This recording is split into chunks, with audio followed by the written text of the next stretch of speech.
Monsieur, est-il vrai que le professeur Tête-en-Joie prend sa retraite? Tom, si j'étais au courant, je ne pourrais pas vous le dire. Ah, au fait, merci pour la nana, vous aviez raison, c'est mon préféré. Mais comment le saviez-vous? Une intuition. Bonté divine, il est déjà si tard. Partez les garçons, ou le professeur Dippet nous donnera à tous une retenue. Sauvez-vous, Tom.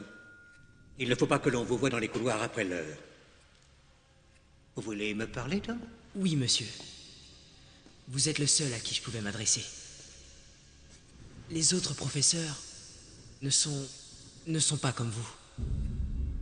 Ils pourraient se méprendre. Je vous écoute. J'étais dans la bibliothèque l'autre soir. Dans la réserve, en fait. Et j'ai lu une chose assez étrange sur une forme de magie très rare. Ça s'appelle, si j'ai bien compris, un Horcrux.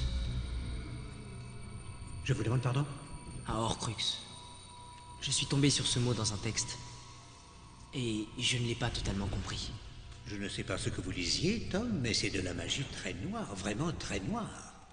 C'est pourquoi c'est vous que je suis venu voir.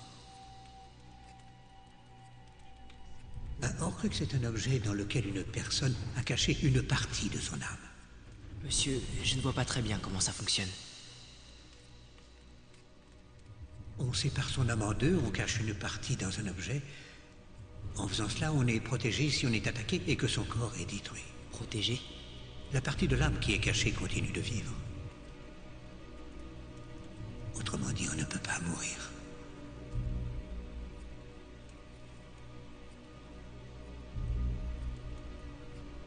Et comment fait-on pour séparer son âme en deux, monsieur? Je pense que vous connaissez déjà la réponse, Tom. Un meurtre. Oui. Tuer déchire votre âme. C'est un acte contre nature. On ne peut diviser l'âme qu'une seule fois, par exemple. Est-ce que c'est... Cette fois, par la barbe de Merlin, c'est suffisamment horrible de penser qu'on peut tuer une seule personne. Alors diviser son âme en 7 morceaux. Tout ça est purement théorique, n'est-ce pas, Tom? Ce n'est qu'une hypothèse. Bien sûr, monsieur. Ce sera notre petit secret.